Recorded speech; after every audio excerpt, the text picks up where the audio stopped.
Bueno, muy buenas tardes.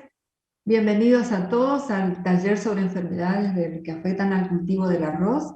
Agradecemos a todos los asistentes a este taller y en particular agradecemos a los disertantes que tenemos previsto para el día de hoy, que son el doctor Gustavo Prado y el doctor Fernando Correa. Ambos son investigadores con, digamos, una extensa trayectoria en cuanto a las investigaciones realizadas con respecto a las enfermedades del arroz. Así que vamos a comenzar en primer lugar con el doctor Fernando Correa. El doctor Fernando Correa es ingeniero agrónomo, egresado de la Facultad de Ciencias Agrarias de la Universidad Nacional de Colombia. Hizo su maestría y su doctorado en la Universidad de Michigan, en Estados Unidos. Desde el año 1987 hasta el 2008 se desempeñó como líder del programa de arroz y fitopatología y fitopatólogo principal de arroz del Centro Internacional de Agricultura Tropical de Colombia. Desde el año 2008 hasta el 2015 fue director de desarrollo de germoplasma y fitopatología de arroz en la empresa de Ricetex, también en Estados Unidos. Luego, posteriormente, desde 2015 a 2019, nuevamente fue líder del programa de arroz del Centro Internacional de Agricultura Tropical y desde 2019 hasta la actualidad se desempeña como consultor independiente en protección y fitomejoramiento de cultivos. Actualmente también es asesor técnico en el manejo de cultivo, control de enfermedades y desarrollo e implementación de un programa de fitomejoramiento para el desarrollo de nuevas variedades de arroz para la empresa Orisa en el Valle del Cauca, Colombia. También es cofundador de la empresa Copra Biological, dedicada al desarrollo de bioinsumos, incluyendo biofertilizantes y biocontroladores con base a extractos de planta desde 2020. También es miembro activo de la Junta Directiva del Centro de Investigación para la Palma de Aceite en Colombia, CENIPALMA. Es decir que el doctor Fernando Correa es un investigador con mucha trayectoria, con mucha experiencia en cuanto al estudio de las enfermedades del arroz, así que creo que es un gusto y un honor, nuevamente repito, contar con su presencia. Así que, Fernando, podés iniciar.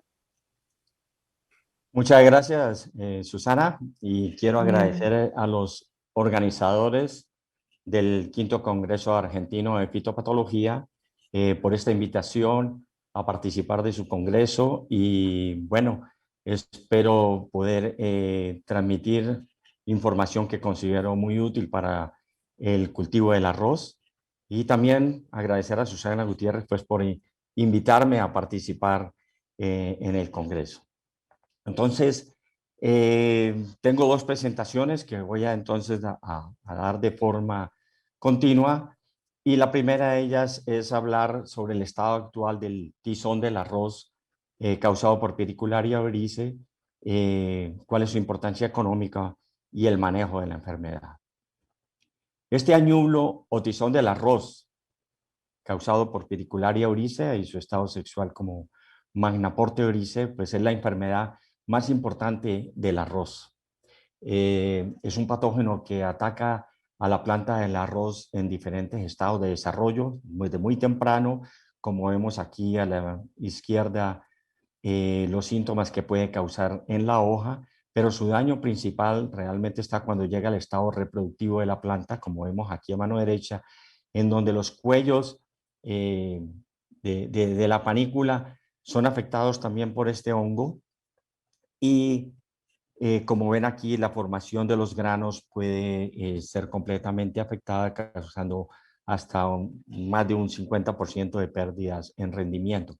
Este es un hongo que produce en las hojas, en las lesiones de las hojas, muchas esporas con un ciclo de vida muy corto de 5 o 7 días, por lo que durante el ciclo del cultivo, que dura 3 a 4 meses, pues se producen muchos ciclos del hongo, entonces hay muchas infecciones secundarias, lo que agrava el problema. Es favorecido por condiciones ambientales muy prevalentes en el cultivo de arroz, y esto hace que la enfermedad pues sea mucho más severa. El hongo, como dije, puede causar más del 50% de pérdidas en rendimientos, sobre todo en variedades susceptibles. Afortunadamente hay varias alternativas del manejo de la enfermedad, incluyendo la resistencia genética, que es la más importante, manejo con prácticas agronómicas como densidades, épocas de siembra, manejo del agua del riego, control con bioplaguicidas, los cuales tendremos de oportunidad de ver en la próxima presentación por el doctor Gustavo Prado, y control químico. Hay buenos fungicidas para el control de esta enfermedad. ¿Cuál es el principal problema también que mantiene esta enfermedad muy preocupado siempre a los agricultores, a los arroceros? Y es que todavía continúan, a pesar de todas las investigaciones que se han hecho en arroz y tantos grupos de investigación que existen en el mundo entero, todavía se continúan sembrando variedades de arroz susceptibles a este hongo, las cuales se siembran en grandes extensiones y que tiene que ser manejada principalmente con agroquímicos. Para hablar solamente de años recientes, esta piricularia ha sido la principal enfermedad en países como Brasil, Argentina, Uruguay, Paraguay y Colombia. En los últimos 10 años han causado grandes pérdidas económicas, y esta, que era una enfermedad que en los años pasados no era un problema en estos países como Argentina, Uruguay, Brasil y el mismo Paraguay, hoy en día es la enfermedad más principal del arroz, causando, como ven aquí a mano izquierda, daños severos en las hojas que luego afectan la panícula y por lo tanto el rendimiento y la calidad del cultivo. Hoy en día todos sabemos que hay mucho más presión para tener una agricultura más sostenible, y requerimos de sistemas de producción donde la sanidad que necesitamos en los cultivos no afecte la sostenibilidad de la agricultura. Y lo digo principalmente pues porque, aunque son muy necesarios, pues a veces se hace mucho abuso del uso de los agroquímicos para manejar esta enfermedad. Por eso necesitamos ir a un método de control que sea mucho más amigable con el medio ambiente, y definitivamente ese componente del manejo de la enfermedad pues es la resistencia genética. Necesitamos una resistencia genética que nos ayude no solamente también a manejar el ambiente, a proteger el ambiente, sino que sea mucho más sostenible, mucho más eficiente económicamente, y que nos ayude a rebajar los costos de producción, y que todo esto sea beneficio para el agricultor y para el consumidor. ¿Y por qué resistencia genética es tan importante?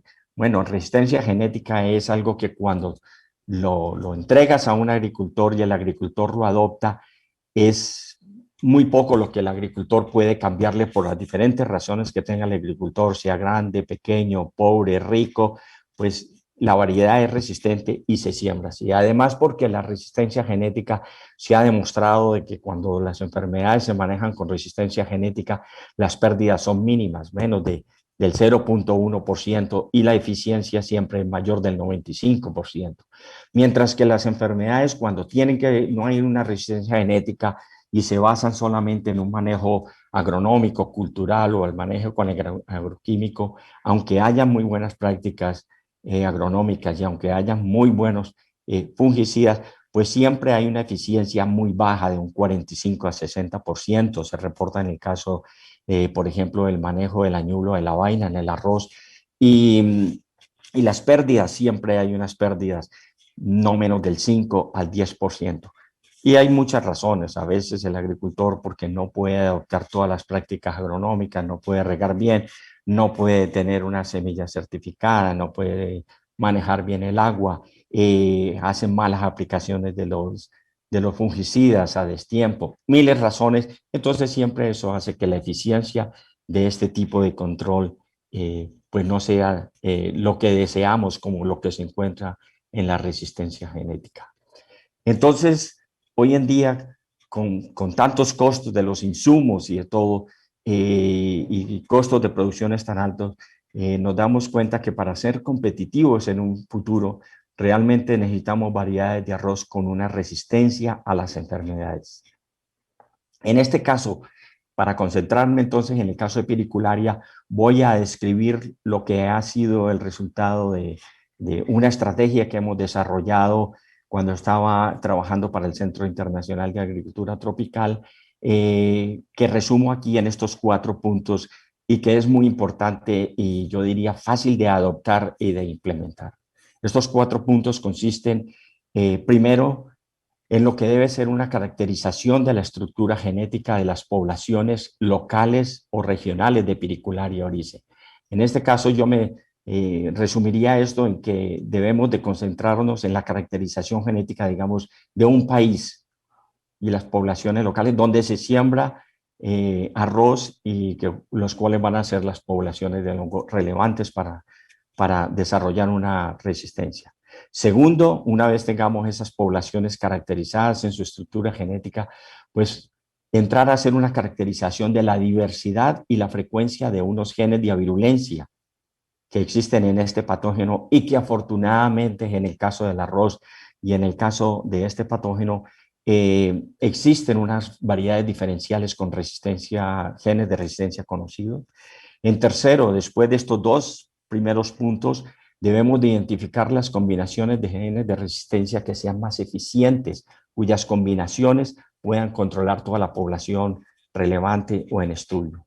Y punto final es integrar esos 3 estudios en un esquema de mejoramiento que nos permita piramidar o acumular esos genes de resistencia, y esto puede ser asistido por marcadores moleculares, por las mismas inoculaciones del patógeno, o evaluaciones en invernadero y definitivamente evaluaciones en campo para corroborar esta resistencia.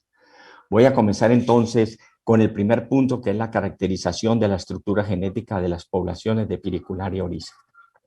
Esto es algo muy importante porque es que en Piricularia, cuando trabajábamos en el pasado con el término de razas, pues se han reportado que en Piricularia pueden existir cientos de razas.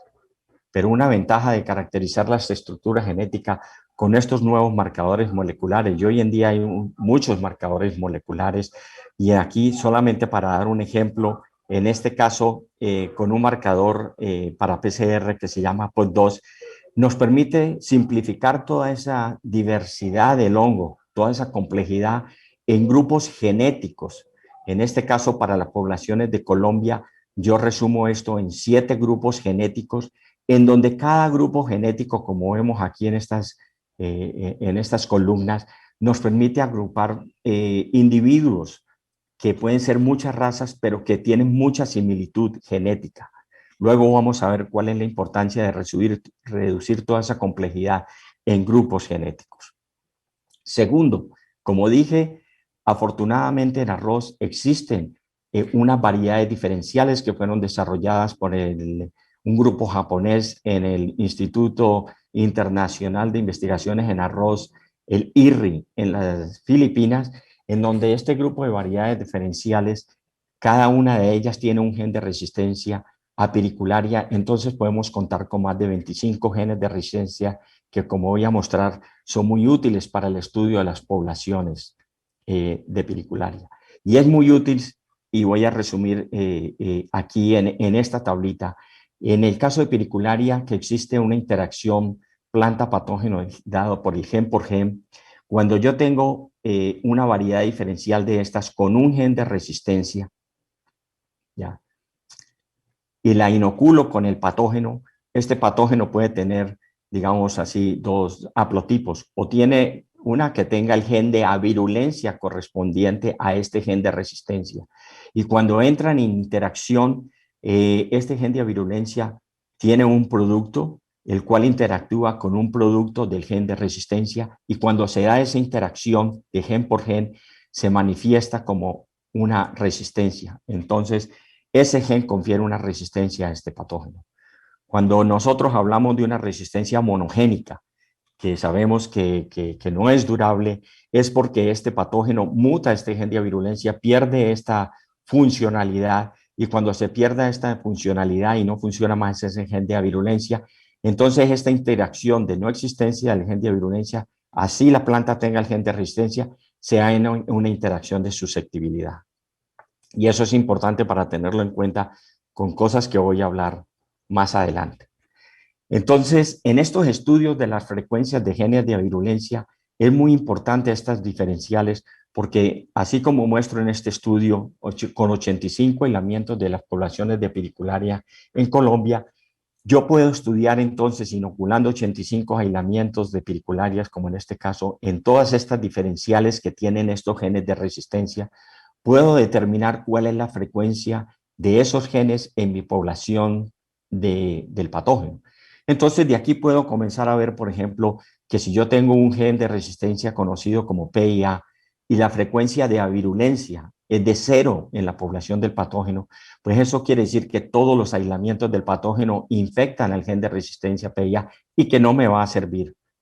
Pero por otro lado, puedo determinar que en toda mi población de aislamientos, el 98% de la población no infectó al gen, por ejemplo, PI9, y puedo comenzar a determinar, este gen es de utilidad para contrarrestar la población del patógeno. Pero también me doy cuenta que para todos los genes de resistencia siempre existe algunos individuos que ya son compatibles con estas genes de resistencia y que por lo tanto yo no puedo basar mi resistencia en un solo gen y tengo que pensar luego en combinaciones de genes de resistencia. Esto es muy importante también, estas diferenciales, porque esto me permite, así como tengo diferenciales de arroz con genes de resistencia, puedo comenzar a agrupar también mis aislamientos de piricularia en, digámoslo, aislamientos diferenciales, como en este caso, que yo en estos estudios puedo identificar, aquí vemos de R1 a R28, identifiqué 28 aislamientos que puedo llamar diferenciales, porque de un aislamiento que tenga un solo gen de avirulencia, puedo llegar a aislamientos que tienen muchos genes de avirulencia y que luego puedo usar en inoculaciones, como en este caso, para identificar qué genes de resistencia pueden tener las variedades que yo estoy inoculando. Digamos aquí una variedad de América Latina conocida como Ana Yancy, la inoculé en el invernadero con 28 aislamientos que llamo diferenciales y si vemos aquí en estos resultados en donde ven unos o ceros, el 1 quiere decir que había una reacción incompatible o de resistencia y el 0 quiere decir que el aislamiento, por ejemplo, 5, 17, 19, 20, 22, 24, 28, esos infectaron la variedad de Nayansi. Entonces, en la parte de abajo, yo veo aquí tengo mis 28 aislamientos. Para cada aislamiento de esos, yo ya he identificado con las diferenciales qué genes de avirulencia tiene cada aislamiento. Voy a decirles, por ejemplo, el aislamiento A17, que identifico como CL003129. En mis inoculaciones con las diferenciales, yo había determinado ya que ese aislamiento tiene los genes de avirulencia para los genes de resistencia PIK, KH, PIKM, todos esos. O sea, esos aislamientos me ayudarían a identificar esos genes de resistencia complementarios. Entonces, cuando yo hago las inoculaciones de una variedad como esa y estos aislamientos que fueron capaces de atacar a Nayansi los tengo aquí en rojo. Entonces, partamos del aislamiento de A17, que yo ya sé que tiene todos estos genes de avirulencia, pero me atacó la variedad de Nayansi. Eso quiere decir que si Nayansi no fue resistente a ese aislamiento, es porque no puede tener los genes de resistencia PIK, PIKH, PIKM y lo voy tachando. Entonces, de esa forma voy tachando para aquellos aislamientos que están en rojo, porque sé que ya si esos aislamientos atacaron esa variedad y esos aislamientos tienen esos genes de avirulencia, la variedad no puede tener esos genes de resistencia. Eso me permite entonces ir viendo en estos aislamientos diferenciales, por ejemplo, cuando llego al aislamiento A10, que no atacó a Nayansi, pero sé que el aislamiento A10 tiene los genes de avirulencia para PIT y para PI9.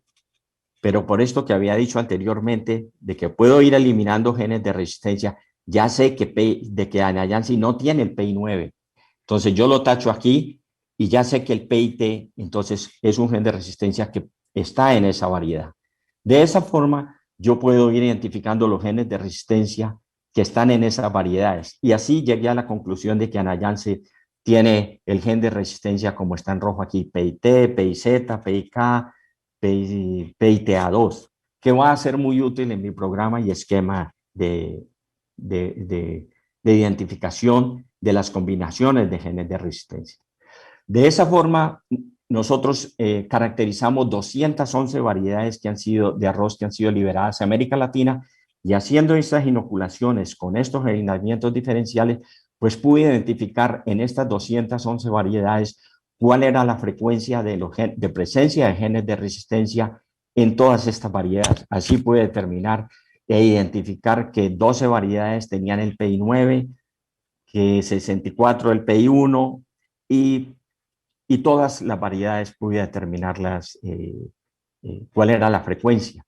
Y eso es muy importante porque en un programa de mejoramiento, pues en vez de ir a las variedades diferenciales que tienen muchas cosas indeseables de rendimiento, de tipo de planta, pues yo puedo seleccionar en variedades de arroz de América Latina que ya han sido seleccionadas por buen de rendimiento, buena calidad, muchas cosas deseables, pues puedo usar esas como fuentes de resistencia.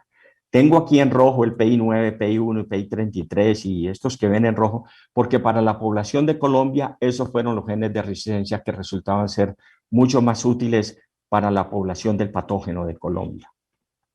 Entonces, de esa forma y en estos estudios pudimos determinar inicialmente que esos genes que marcaba ahí en rojo, como el PI1, PI2, PI33, pues eran muy útiles en la población del patógeno.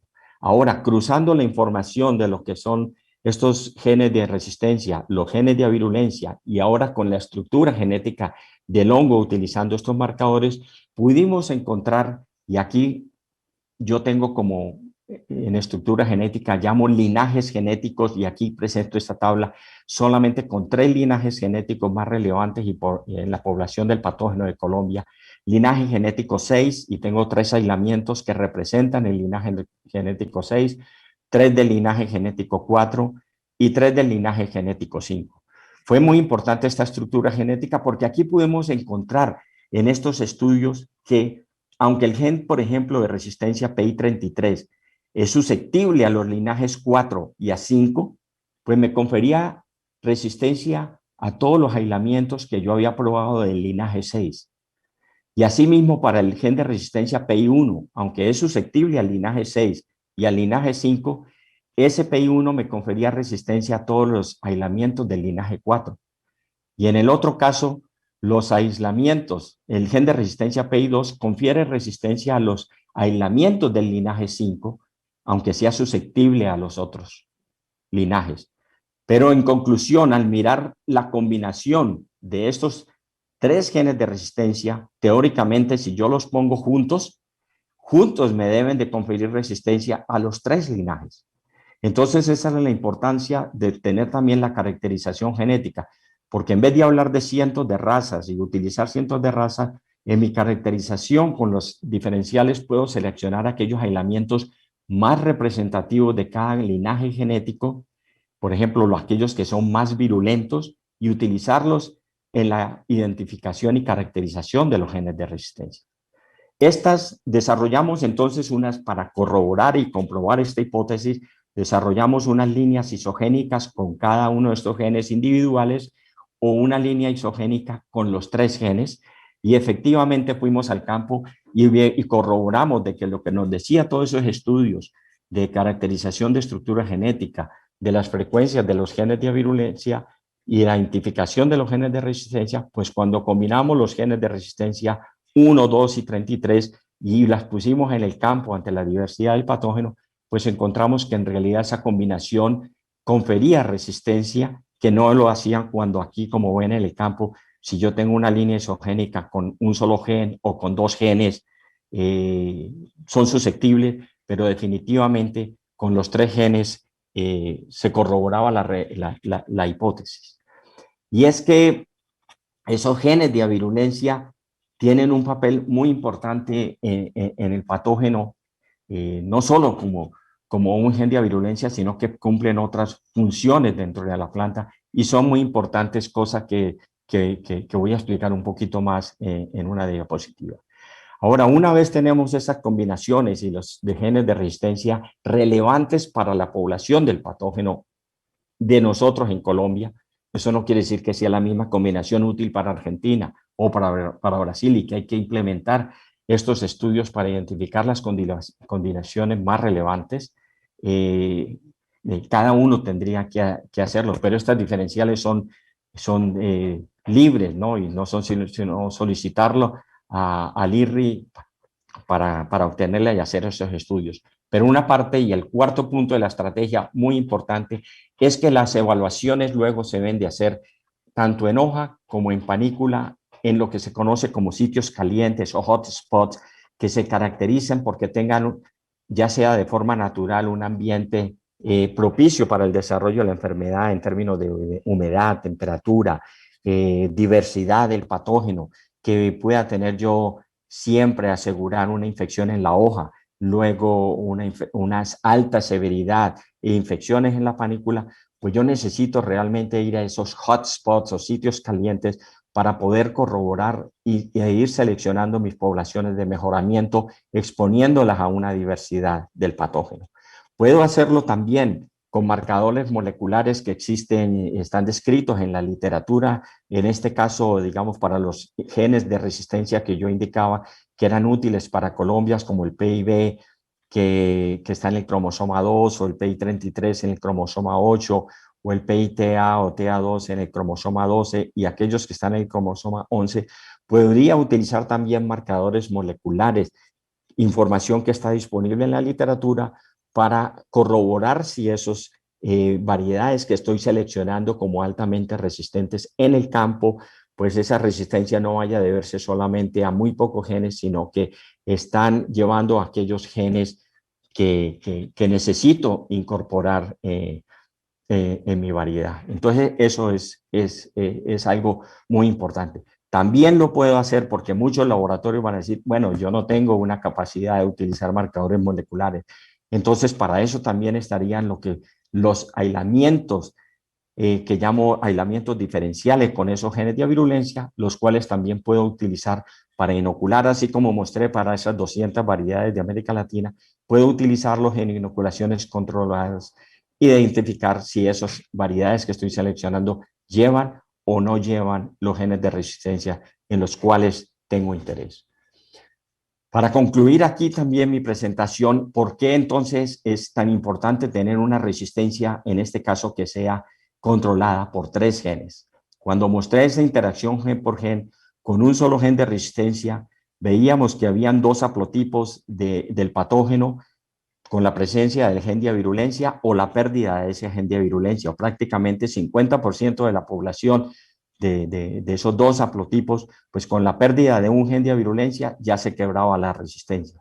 Pero cuando yo pongo 3 genes de resistencia, como llamo aquí el R1, R2 y el R3, en una misma variedad, entonces puedo obtener, si tengo un aislamiento que tiene 3 genes de virulencia, tengo 8 posibles haplotipos que puedan pasar en ese patógeno o en ese aislamiento con estos 3 genes de virulencia. Es posible que el aislamiento pierda un gen de virulencia, perdió el gen de virulencia para B3, pero permanece todavía el gen de virulencia para 1 y 2, que van a interactuar con el gen de resistencia 1 y 2, y la interacción de la planta sigue siendo resistencia. O puede perder el gen de virulencia para B2, pero los otros 2 interactúan con los otros 2 genes de resistencia. Y así consecutivamente vemos que 7 de los posibles haplotipos que pueda tener el patógeno, por lo menos así sean este último, el gen de virulencia 3, interactúa con el gen de resistencia 3, así haya perdido los genes de virulencia, y la interacción sigue siendo resistente. Se necesitaría que el patógeno tenga el octavo haplotipo, en donde en donde el aislamiento haya mutado y haya perdido 3 genes de virulencia, para que esa interacción con aquella variedad que tiene 3 genes de resistencia dé un resultado susceptible. Estos genes de virulencia, como dije, no solamente son genes de virulencia para interactuar con el patógeno, sino que son muy importantes en otras funciones fisiológicas del patógeno. Entonces aquí viene lo que sería un costo de fitness del patógeno, en donde ir perdiendo genes de virulencia también le complica la vida al patógeno, y es posible que estos mutantes, aunque puedan llegarse a dar en la naturaleza, a lo mejor son aislamientos que no se llegan a establecerse, no compite con otro tipo de razas menos virulentas, no compiten con otros patógenos y vayan desapareciendo en la población. Entonces, por eso también es que es importante que, aunque esté utilizando genes mayores, la combinación de varios genes de resistencia me puede dar una resistencia que sea durable, y esta es la explicación de por qué esa resistencia conferida por una combinación de genes de resistencia puede ser más durable. Para volver otra vez, entonces quiero otra vez recalcar y cerrar aquí e insistir en estos 4 puntos de esta estrategia, que consisten en la caracterización de la estructura genética primero, en la caracterización de la diversidad y frecuencia de los genes de virulencia, en la identificación de combinaciones de genes de resistencia y en el esquema de mejoramiento para poder identificar aquella incorporación de los genes de resistencia. Bueno, muchas gracias por la atención a esta presentación que tiene que ver con la resistencia al añulo tizón, y espero que haya sido de mucha utilidad y que muchos se animen, muchos de estos grupos de estudiantes jóvenes que veo que participan tanto ahora en este congreso, se animaran para hacer este tipo de estudios y poder llegar a contribuir con los programas de mejoramiento de arroz a tener variedades con resistencia apiricularia. Las preguntas irán cuando lleguemos a las discusiones, y entonces quiero pasar a mi próxima presentación, que tiene que ver, y sigo con el tema de resistencia genética que se ha desarrollado para el manejo de otras enfermedades. Definitivamente no todas las enfermedades en el arroz se pueden manejar con resistencia genética, y porque no es necesario, ¿no? Hay enfermedades que no son tan importantes genéticamente, económicamente, que no requieren de que todo pues se maneje con resistencia genética, sino que se manejen unas con resistencia genética, otras con el manejo químico, con manejo de biológicos o manejo agronómico. Pero quiero entrar a 2 enfermedades y discutir también la resistencia genética, porque sé que son de importancia también en Argentina. Una tiene que ver con esta enfermedad, una enfermedad emergente que ha venido atacando los cultivos de arroz en los últimos años en el sur. Es el virus de la necrosis de rayada del arroz, que es transmitida por el vector Polymyxa graminis. Esta enfermedad se caracteriza, como ven aquí en esta foto, por este tipo de entorchamiento que causa en las vainas y en las hojas del arroz. Esta es una enfermedad que se reportó inicialmente en África, sobre todo en África del Oeste, sobre todo en Costa de Marfil. Fue reportada desde 1977, luego fue reportada en América Latina, iniciando en Colombia, causando pérdidas del 20 al 50%. Se había reportado inicialmente en 1999, pero luego en el 2006 comenzó a coger importancia. Se reportó también en Ecuador, en Centroamérica, en varios países, y más recientemente en el sur, como en Brasil y Argentina. En Brasil se había reportado presente en el 2006, pero solamente en los últimos años, después del 2017, incluyendo Argentina, pues ya se ha reportado causando algunos problemas económicos. Y otra vez en África, en los años 2017, ya se ha reportado en varios países causando pérdidas de rendimiento en el cultivo del arroz. Este es un virus que causa diferentes sintomatologías. Podemos ver, como dije, entorchamiento en las hojas, rayados, enanismo en las plantas y causar muerte de la planta. Todos estos síntomas, hay un reporte por Paz Jiménez y otros en el 2018 en Argentina, cómo se reportaron daños en el arroz causando este entorchamiento, el rayado en las hojas, los rayados típicos y las malformaciones de los granos. Este es un virus conocido como un benivirus, el cual presenta unas partículas tubulares de 260 a 360 nanómetros de longitud y 20 nanómetros de diámetro, y el cual es transmitido por un protozoario al suelo conocido como Polymyxa graminis. Este hongo infecta las raíces y desarrolla en las células unas estructuras conocidas como cistosoros, que son unas estructuras de resistencia que son capaces de sobrevivir en el suelo hasta por más de 30 años. Estos cistosoros no necesitan sino tener luego unas condiciones, sobre todo de humedad, para comenzar a germinar y formar zoosporas y transmitir el virus a las plantas que van infectando. Se han conocido por varios estudios que se realizaron en Colombia factores que pueden predisponer al arroz a la infección por Polymyxa graminis, y uno de ellos es, por ejemplo, se ha encontrado asociaciones de baja materia orgánica para que haya una mayor susceptibilidad. Se ha encontrado que la quema de residuos orgánicos, que aunque muchas veces es muy eficiente para destruir y controlar patógenos, esta quema de residuos orgánicos puede inducir o predisponer a una germinación una vez tenga humedad los cistosoros para germinar, formar zoosporas e infectar raíces. Se han visto también que el uso de herbicidas postemergentes por daños en las raíces también favorece las infecciones de Polymyxa graminis. Los suelos compactados también, que afecta el desarrollo normal de raíces, también favorece o predispone a la infección.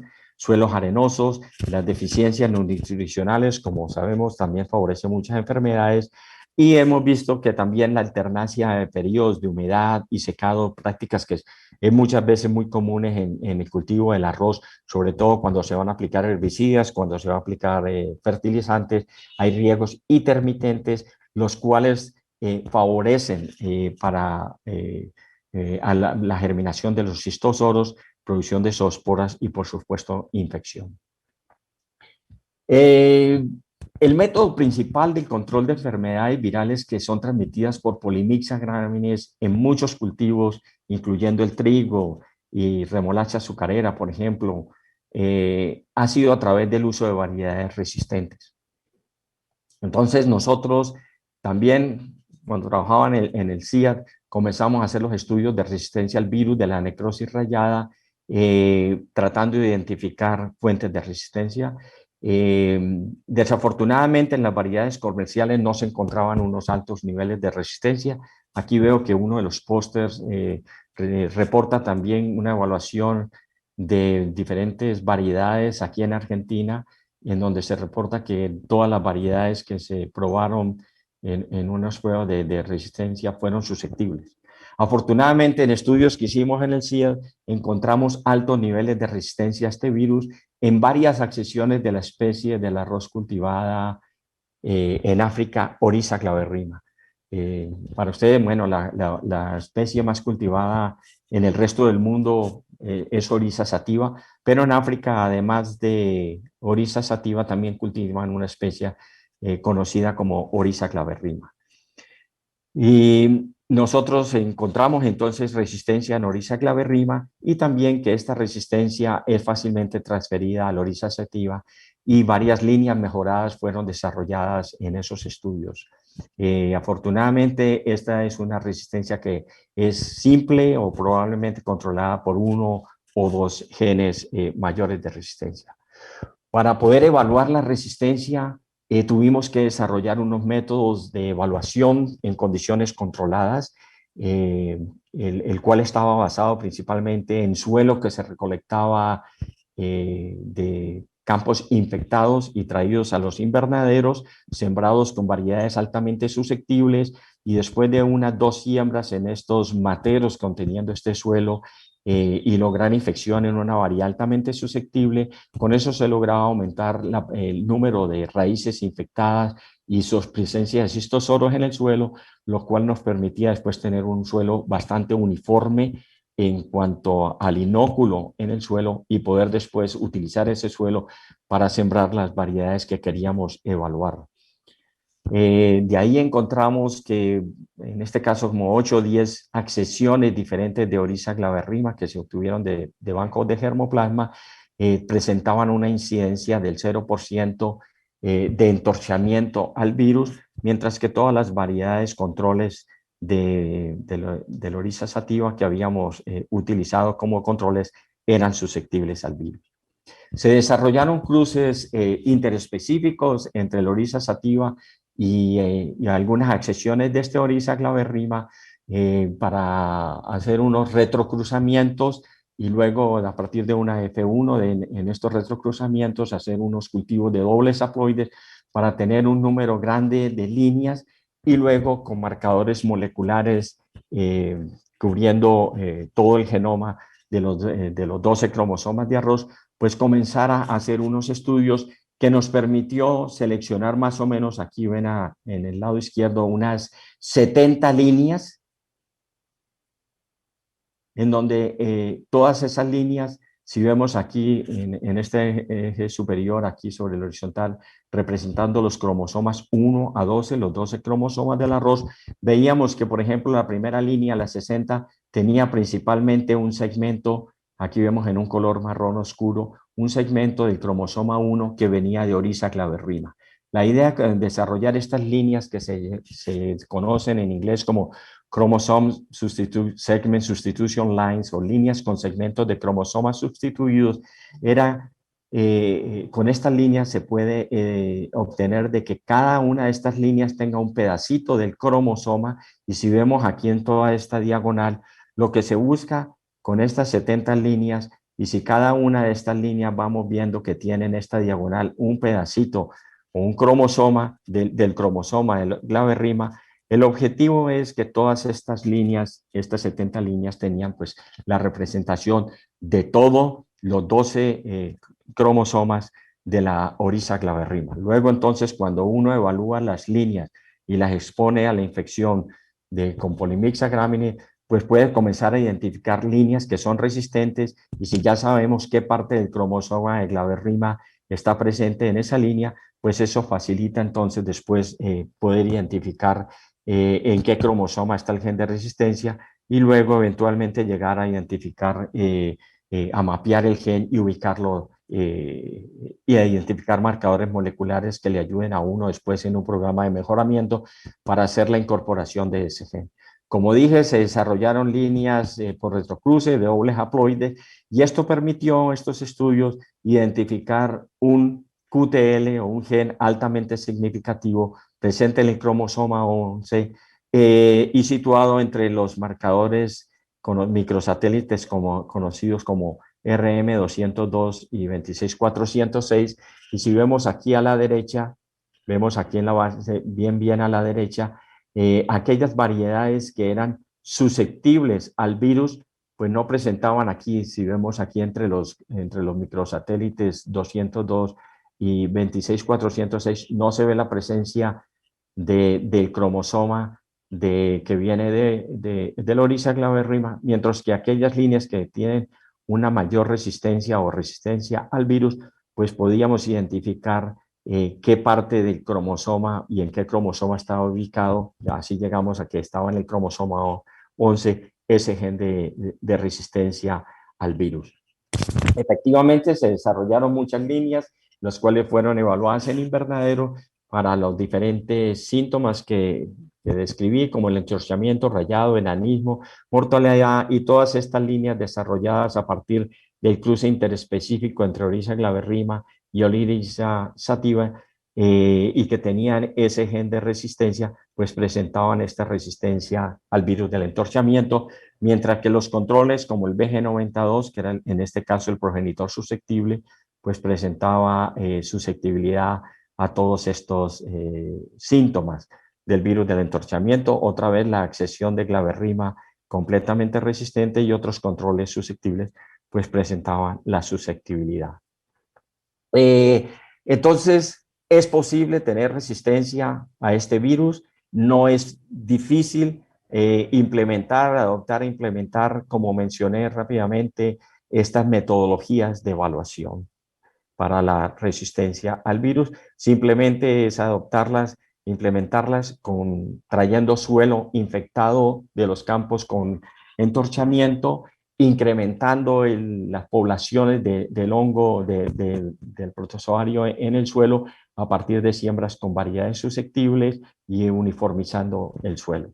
En estos estudios pudimos ver alguna otra ventaja del uso de estas especie Oryza glaberrima y es que encontramos también que había una posible resistencia también al mismo pseudohongo o al mismo Polymyxa gramine en la especie Oryza glaberrima. La resistencia a Polymyxa beta, que es una causa también un virus similar en la remolacha azucarera. Esta resistencia ha sido encontrada en otras especies silvestres de remolacha que han ayudado a reducir o eliminar la transmisión de un virus que afecta a la remolacha. En estos estudios con este Polymyxa beta se encontraba que las zoosporas de este hongo se adherían y penetraban las raíces de remolacha con una frecuencia muy similar a las variedades susceptibles, pero el desarrollo realmente se detiene y con un menor número de cistosoros. Nosotros observamos que la resistencia a Polymyxa gramines, vector del virus de la necrosis rayada, parece existir en Oryza glaberrima, lo cual desafortunadamente no continuamos con estos estudios, pero si tenemos resistencia al virus más resistencia al vector, pues seguramente vamos a tener una resistencia mucho más durable. Aquí muestro solamente esos estudios que hicimos en donde encontrábamos, cuando contábamos el número de cistosoros en unas líneas que fueron altamente resistentes al virus, veíamos que el número de cistosoros en las raíces de estas líneas era tan bajo como en Oryza glaberrima, lo cual nos indicaba que seguramente también entonces estas líneas o este Oryza glaberrima puede tener genes de resistencia al vector. Mientras que las variedades susceptibles como el BG92 o Oryza 3 tenía un mayor número de cistosoros por gramo de raíz. Entonces hay una posibilidad también de tener una resistencia combinada a este problema, incorporando resistencia no solamente al virus, sino también entonces resistencia al vector. Como manejo potencial al virus en la necrosis rayada del arroz, tenemos entonces que la resistencia es el mejor método, pero se encuentra literatura en algunos estudios hechos en Brasil que tratamiento de la semilla con fungicidas puede ser un método muy potencial para el control de Polymyxa gramines en arroz. Hay alguna literatura que reporta algunos fungicidas que el tratamiento de la semilla parece ser muy eficiente para ayudar a controlar la Polymyxa. Y en el caso de Polymyxa beta se han reportado también controles biológicos que pueden ser muy eficientes también para Polymyxa gramine y que vale la pena explorar para el manejo de esta enfermedad con diferentes agentes biológicos. Para cerrar entonces esta presentación, quiero hablar entonces de otra enfermedad como el añudo de la vaina causado por Rhizoctonia solani, enfermedad que también es muy importante en el arroz y es importante también en Argentina y en Brasil y digámoslo en todos los países donde se cultiva arroz. Es una enfermedad causada por Rhizoctonia solani que puede causar pérdidas en rendimiento hasta un 40%. El manejo principal de esta enfermedad ha sido por manejo cultural, prácticas agronómicas y control químico, pero como había indicado anteriormente, aún así con este tipo de manejos hay pérdidas que pueden llegar de 5 a 10%, porque la eficiencia de estos manejos pues no es tan alta como quisiéramos por las diferentes razones que puede haber para aplicar en las aplicaciones de los fungicidas o en las aplicaciones de las diferentes prácticas agronómicas que reducen las enfermedades. Básicamente, el manejo que se le ha dado a esta enfermedad ha sido principalmente de tipo químico. Y es que por muchos años se pensaba que no existía resistencia o tolerancia, digamos así, a este patógeno en el arroz. En parte porque no se desarrollaban métodos que fueran muy confiables para la evaluación de la resistencia a este patógeno. Este es un patógeno que afecta, inicia por la germinación de las estructuras de resistencia del hongo en el suelo, los esclerosios, comienza infectando las partes bajas de los tallos y con condiciones altas de humedad y alta temperatura va teniendo un desarrollo vertical y luego horizontal en las plantas de arroz hasta llegar a la parte alta de las plantas, que es cuando causan las mayores pérdidas en rendimiento. Entonces es posible ver las variedades atacadas, así como vemos en estas diapositivas, cuando el hongo ha sido capaz de desarrollarse hasta la parte superior de las plantas y causar pérdidas en rendimiento. Al final del ciclo, el hongo en la parte baja, en los tallos infectados, produce estas estructuras, estos esclerosios, que una vez termina el ciclo de cultivo, caen al suelo, sobreviven, y son estos esclerosios los que germinan en el ciclo siguiente de cultivo para comenzar a causar la enfermedad.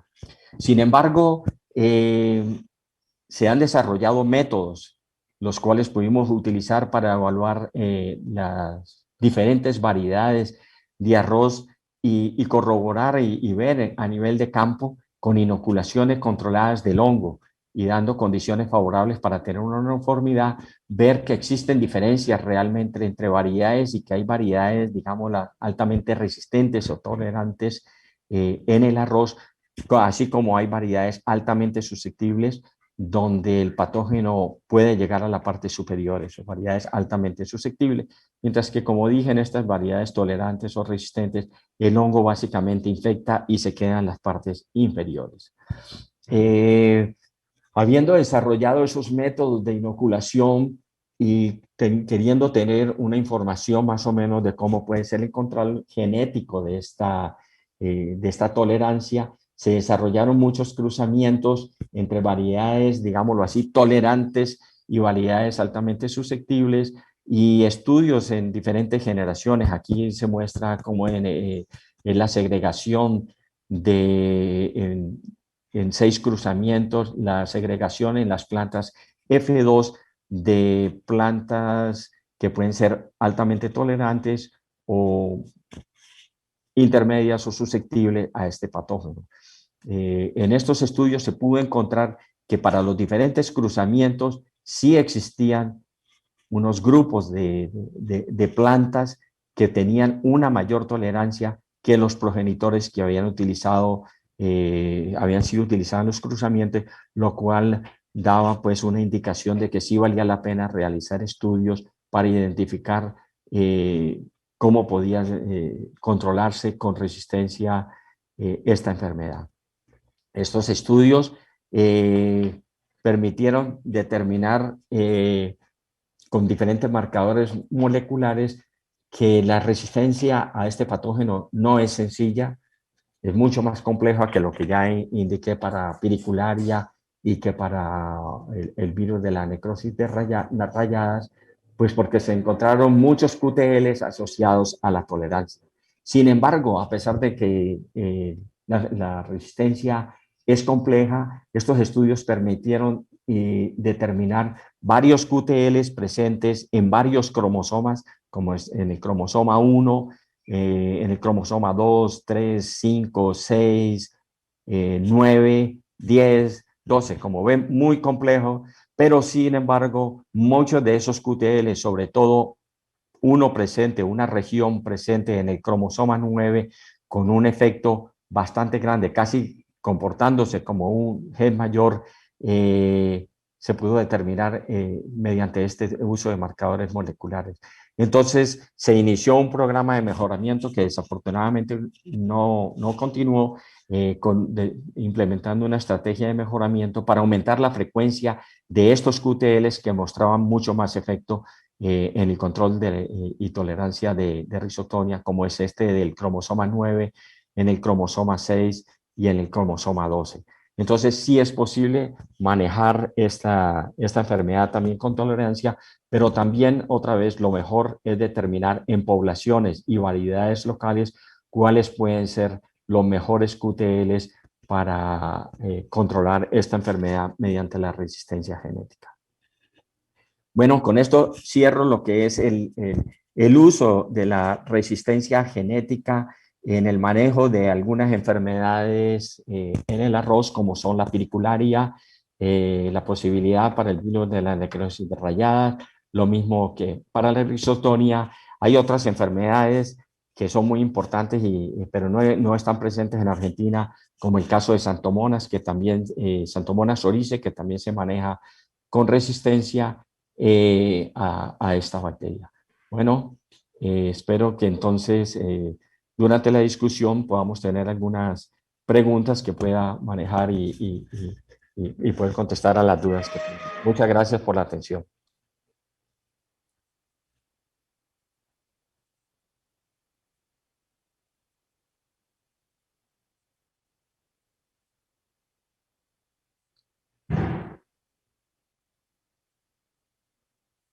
Fernando. Hola, Susana. ¿Estás bien? ¿Has finalizado tu presentación? He terminado la presentación. Bueno, perfecto. Bueno, muchísimas gracias. Excelente, muy clara la explicación. Vamos a pasar ahora la siguiente disertación. Vamos a continuar con el doctor Gustavo Adolfo Prado Patiño. Gustavo es ingeniero agrónomo, egresado de la Universidad Nacional de Colombia. Es máster en fitomejoramiento y doctor en protección de cultivos con énfasis en fitopatología de la Universidad Nacional de Colombia. Se desempeñó como profesional investigador del proyecto de arroz del CIAT en el área de mejoramiento y fitopatología, desarrollando estrategias de mejoramiento para la obtención de fuentes de resistencia a enfermedades en el cultivo de arroz, como también en el diagnóstico e implementación de estrategias de manejo integrado de enfermedades del cultivo del arroz. Es consultor para la región de América Latina de la compañía Cultivos y Semillas del Aceituno de Colombia, en el área de investigación y desarrollo del programa de mejoramiento genético de arroz, y en el área de manejo integrado del cultivo de arroz. Actualmente es consultor de la compañía agrícola Miramontes, de Nicaragua, en el área de manejo integrado de enfermedades y mejoramiento genético en el cultivo de arroz. También es consultor del Fondo Latinoamericano de Arroz de Riego, FLAR, para la región de América Latina en el área de agronomía en el cultivo del arroz. Actualmente se desempeña como consultor de la compañía Deco Agropecuaria en Argentina, en el área de manejo integrado de las enfermedades del cultivo de arroz, desde el año 2018 hasta la actualidad. Y también se desempeña como consultor de la compañía El Pelón de la Bajura de Costa Rica en el área de manejo integrado de enfermedades en el cultivo de arroz. Así que, Gustavo, podés comenzar con tu presentación. Muchas gracias, Susana, por la presentación, y nuevamente muchas gracias al comité organizador del Congreso por permitirnos esta oportunidad de compartir experiencias. No quiero empezar sin antes decir que es un honor compartir este escenario con el doctor Fernando Correa, con quien he tenido la fortuna de trabajar durante muchísimos años con él. De hecho, con él fue que empecé a trabajar la parte de la patología y el mejoramiento en el cultivo del arroz. Mi tema va dirigido a las estrategias de manejo mediante el uso de extractos de plantas en el cultivo del arroz.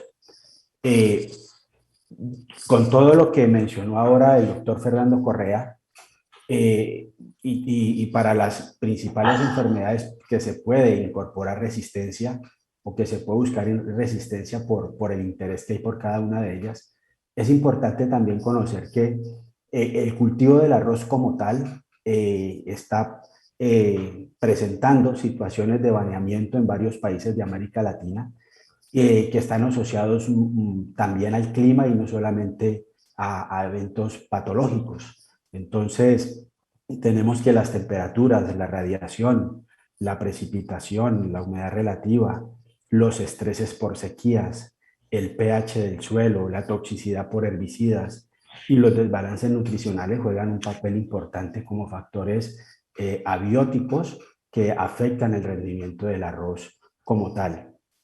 Y dentro de los que son agentes fitopatológicos, pues aquí tenemos un conglomerado de hongos que afectan el cultivo, de los cuales el doctor Correa habló de los principales. Bueno, el principal, que es Pidicularia Orice es la principal enfermedad de cultivo en todo el mundo. Mencionó aspectos sobre Rhizoctonia solani.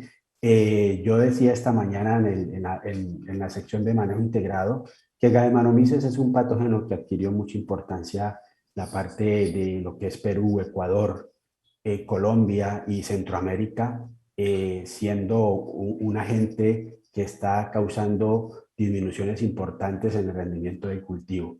Para todo esto nosotros siempre decimos que la mejor estrategia es la resistencia genética, pero obviamente hay patógenos que responden muy bien a las prácticas culturales y uno de estos patógenos que responden bien a las prácticas culturales son los que están asociados a daños en vainas y tallos, como el caso de Rhizoctonia, Sclerotium, Galliminomyces, pero que se requieren hacer sus pruebas in situ en cada localidad para determinar cuál es la mejor práctica que puede mitigar el efecto de estos patógenos, muy ligado también a la condición climática que se tenga en cada localidad.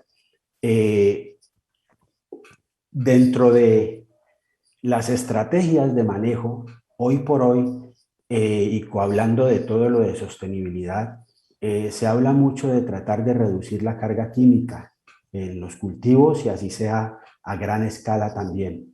Entonces esto ha llevado, y también porque pues en otros cultivos han habido prohibiciones de ciertos insumos de síntesis química para el control de enfermedades y plagas. Entonces se ha empezado desde hace unos años en ya no hacer solamente la investigación básica, sino que se ha escalado un poco más sobre evaluaciones ya en campo y de hecho se tienen ya productos comerciales, pueden ser biológicos a base de bacterias, de hongos, o pueden ser extractos botánicos que se utilizan para el manejo de las enfermedades en diferentes cultivos, no solamente en el arroz. De hecho, se está queriendo probar mucho, hay un gran interés en la evaluación de insumos alternativos para el reemplazo del mancozeb, por ejemplo, para el control de cigatoca negra en banano, por las prohibiciones que se están presentando ya respecto a la utilización de este insumo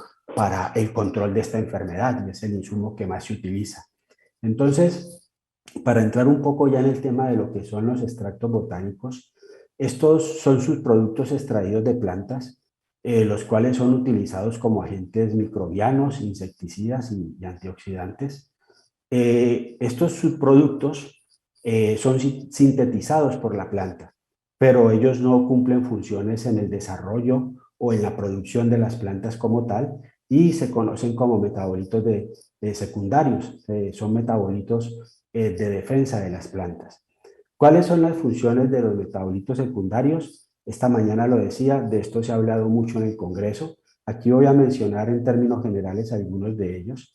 Y las funciones que tienen es que estos metabolitos pueden retardar el crecimiento de un patógeno o puede causar la muerte del mismo patógeno.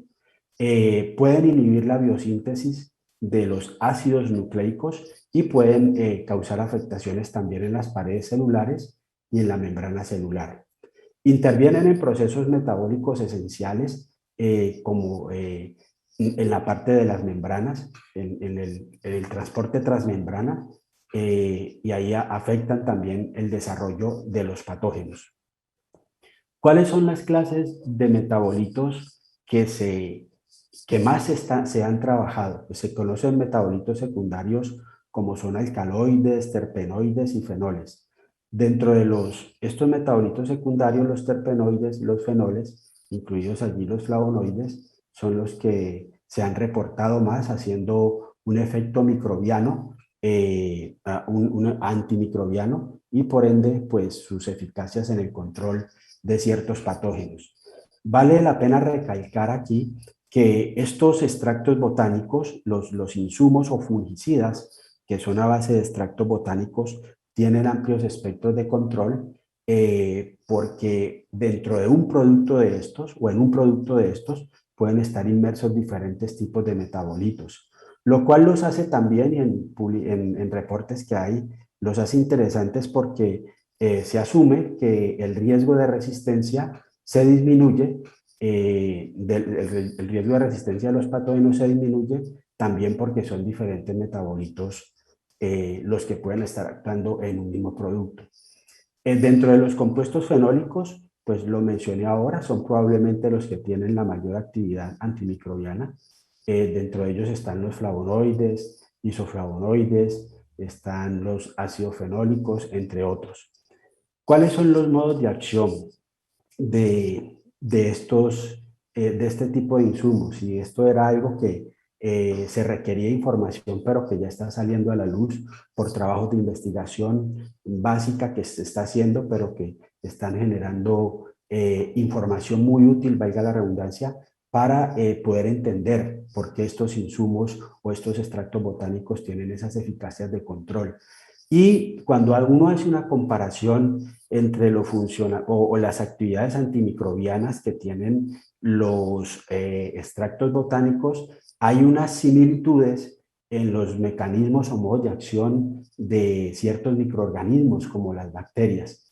Entonces, los modos de acción de estos compuestos fenólicos, ya directamente de los extractos, van directamente a la inactivación de enzimas esenciales, reaccionan con la membrana celular, hay una alteración de la función del material genético, como lo mencioné ahora también, y bueno, estos son unos ejemplos de compuestos fenólicos, donde ahí se puede encontrar el ácido salicílico.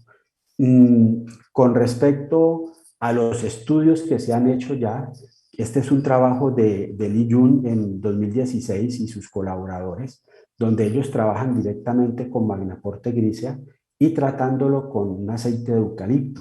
Ellos hacen unos estudios genómicos y hacen los análisis de la expresión génica con aislamientos tratados con este aceite de eucalipto. Y dicen reportan que hay afectaciones en procesos biológicos, hay afectaciones en funciones moleculares y en componente celular también, porque parece que hay una sobreexpresión génica o hay otros que hay una sobreexpresión o una subexpresión génica.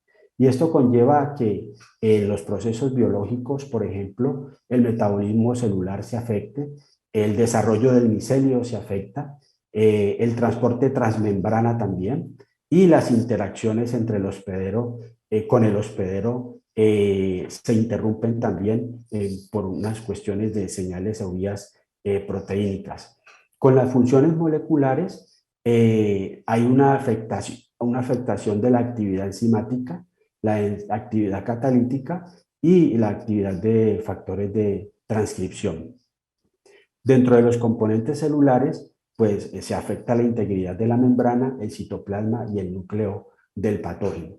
Entonces, esos son el 1992, el 661 y el 1611 son los números de genes que ellos han reportado, dentro de los cuales hay una sobreexpresión o una subexpresión, y por tal razón se presentan esas afectaciones en el hongo Magnaporte oryza, que es el estado perfecto de Piricularia oryza.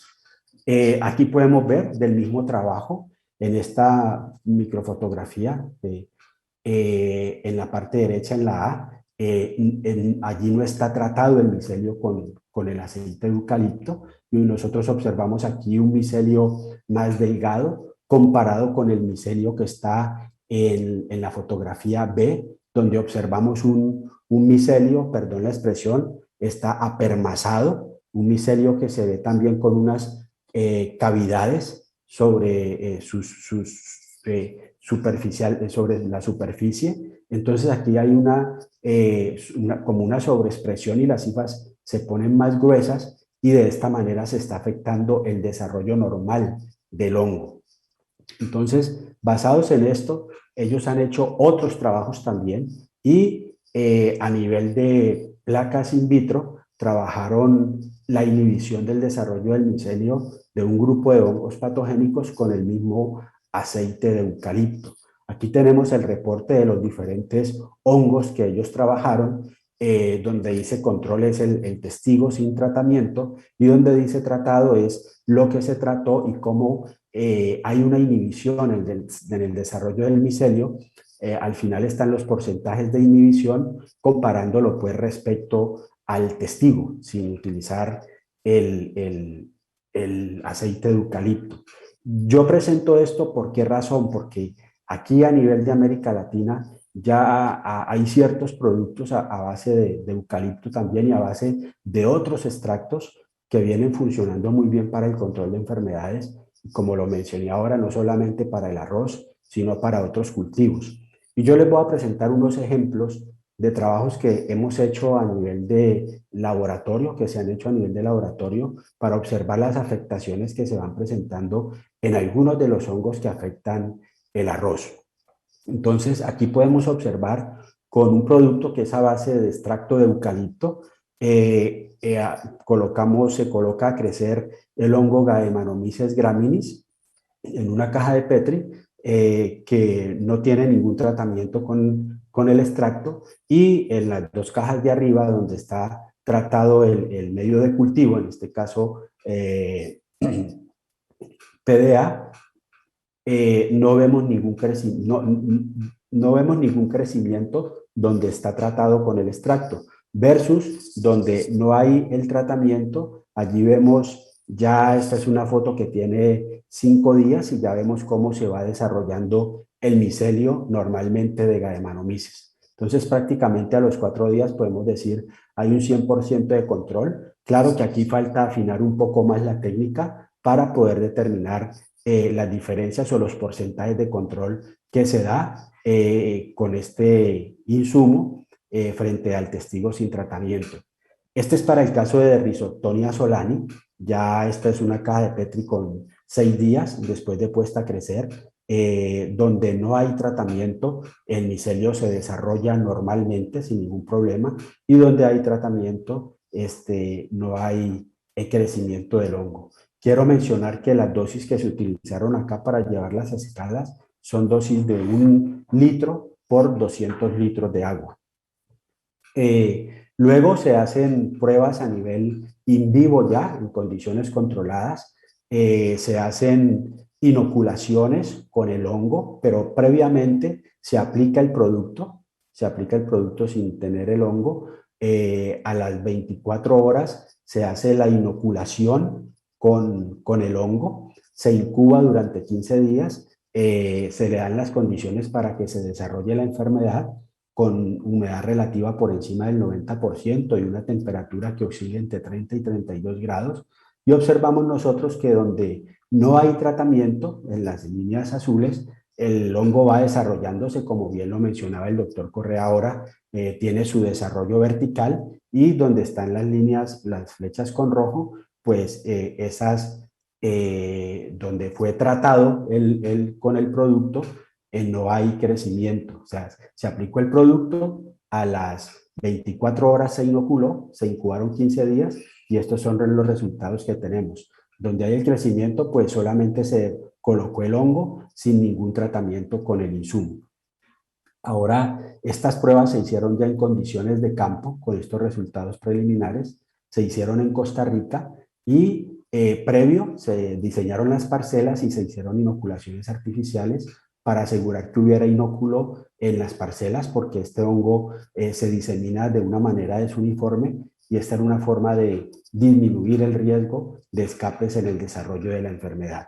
Los resultados que nos muestran acá es que en la línea verde abajo es la enfermedad tratada con azoxastrobin, con una sola aplicación, y las 3 líneas abajo, la naranja, la azul y la verde, son las diferentes dosis que se utilizaron del extracto de eucalipto, y la línea en rojo pues muestra el desarrollo de la enfermedad donde no hubo tratamiento con el testigo absoluto. Esto nos mostraba ya que este insumo tenía un buen potencial para el control de la enfermedad de Rhizoctonia solani, a pesar de que aquí llevábamos una sola aplicación, y el control nos había dado poco más de 15 días, lo cual para Rhizoctonia nosotros miramos la durabilidad en el tiempo para el control. Y aunque se nota una diferencia con respecto al azoxastrobin, pero con las diferentes dosis del insumo vemos que la enfermedad todavía no está en un grado de crítico, o no está en el umbral de pérdidas económicas o que vaya a afectar las plantas y vaya a disminuir sus rendimientos. Ahora entramos ya con otro extracto. Estos son extractos a base de thymus.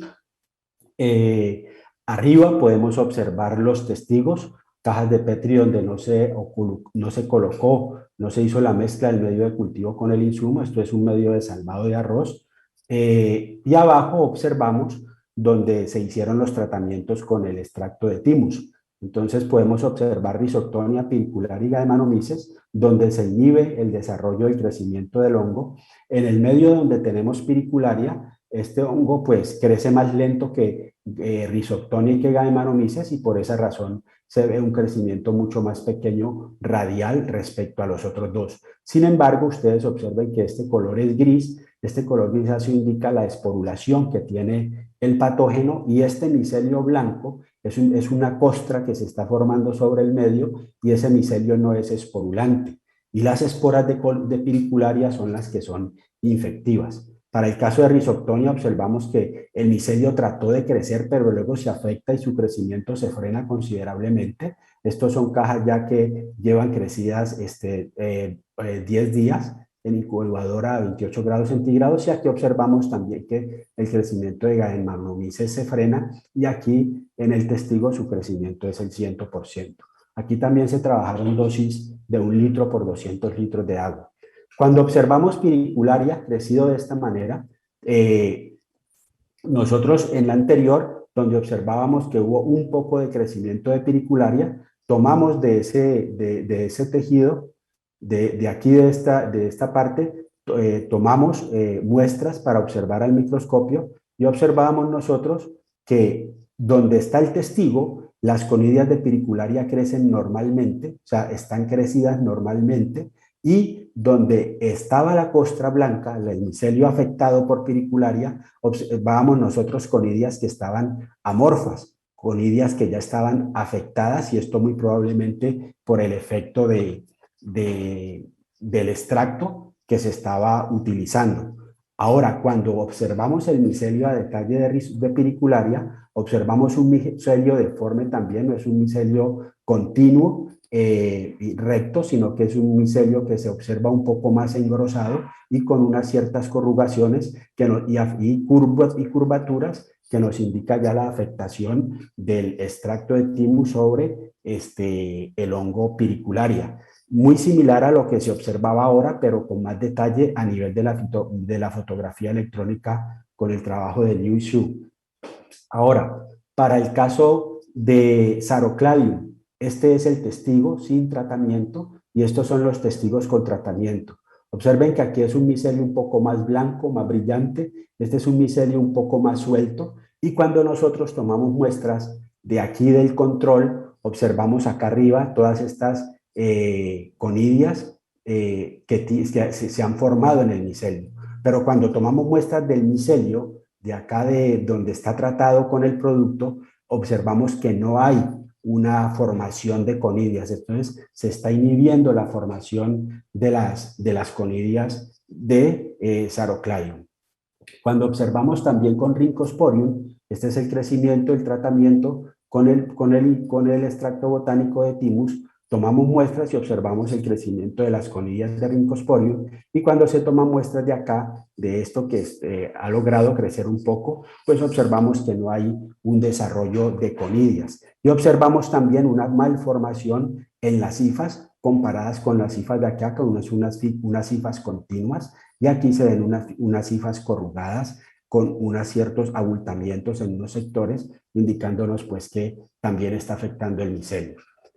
Cuando nosotros vamos a campo, porque la idea de esto es hacer monitoreos en campo también, tomando muestras de plantas, entonces esas muestras las llevamos al laboratorio, las observamos a través de microscopía, y esto lo mostré esta mañana también. Este es un micelio sano de Ganomedes, y este es un micelio fracturado, afectado completamente por la estrategia de manejo que se lleva, porque aquí previamente se hizo un tratamiento con tricoderma, luego se hizo un tratamiento con un extracto botánico a base de Eucalyptus globulus, y también luego posteriormente se hizo un tratamiento con especies de Bacillus, en este caso Bacillus megatherium, Bacillus amyloliquefaciens y Bacillus subtilis.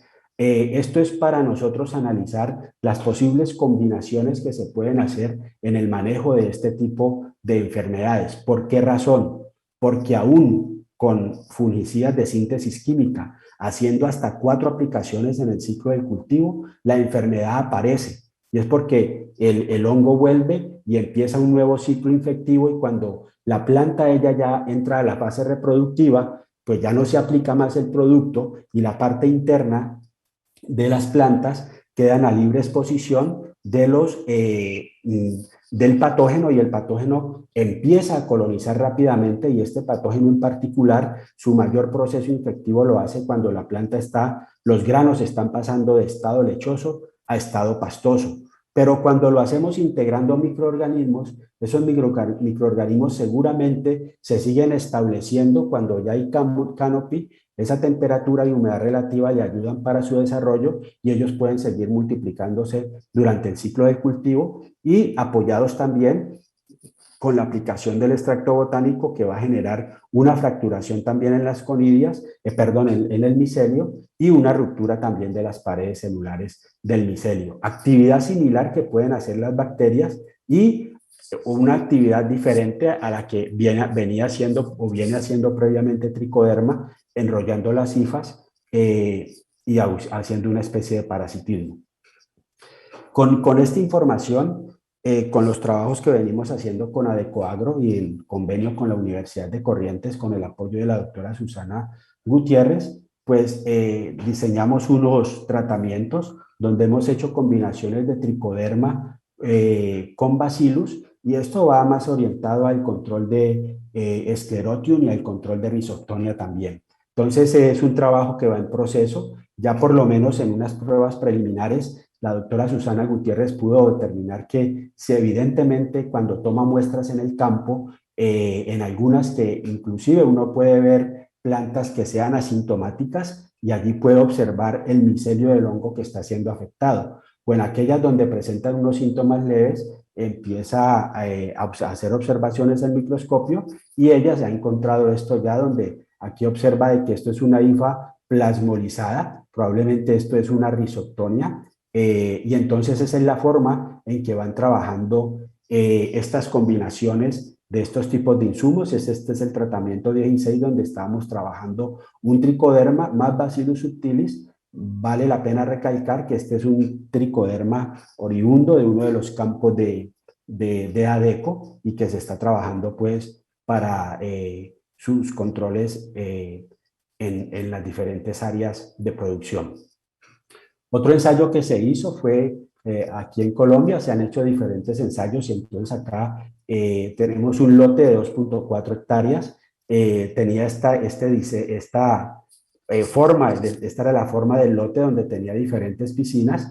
En este lote de 2.4 hectáreas se hizo un diseño para 12 tratamientos, y la idea era aquí hacer un comparativo del tratamiento convencional que hace el productor versus un tratamiento, pero teniendo en cuenta los extractos botánicos, en este caso para evaluar la eficacia del extracto a base de Thymus y un extracto a base de Quisetum.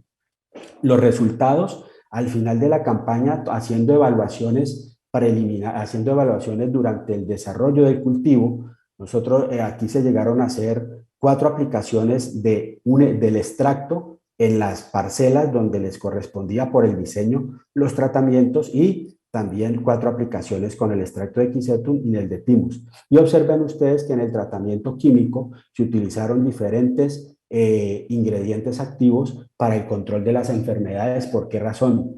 Porque en esta zona, aquí ya tenemos Piricularia, tenemos Arocladium, tenemos Gallemanomyces, e inclusive Burkholderia, entonces, y Piricularia en hoja y cuello, y todas las pues, podemos observar en un mismo campo.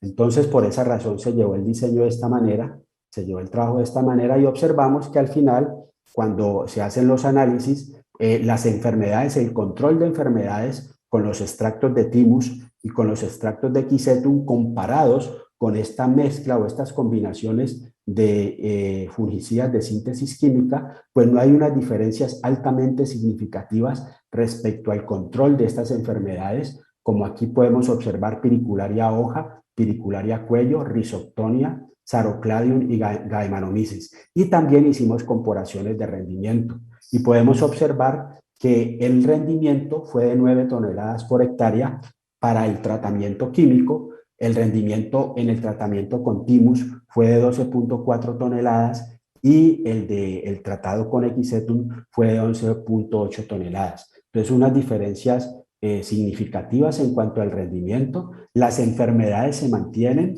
controladas y vale la pena mencionar que en el momento que se hizo el ensayo coincidimos con una condición ambiental netamente favorable para el desarrollo de las enfermedades. ¿Por qué razón? Porque hubo bajo brillo solar, muchas precipitaciones, humedad relativa alta, y esto favorece mucho enfermedades como Rhizoctonia, como piricularia particularmente. Entonces, aquí aunque no aparecen los datos de severidad, las severidades, estos son incidencias, pero las severidades estuvieron siempre en el límite de riesgo de la enfermedad, en el umbral permitido, así como también en los tratamientos químicos. Entonces, estos fueron los resultados que se obtuvieron en ese ensayo y conclusiones del ensayo es que los rendimientos obtenidos para los dos biofungicidas a base de Thymus y de Equisetum fueron superiores a los obtenidos para el control con fungicidas comerciales.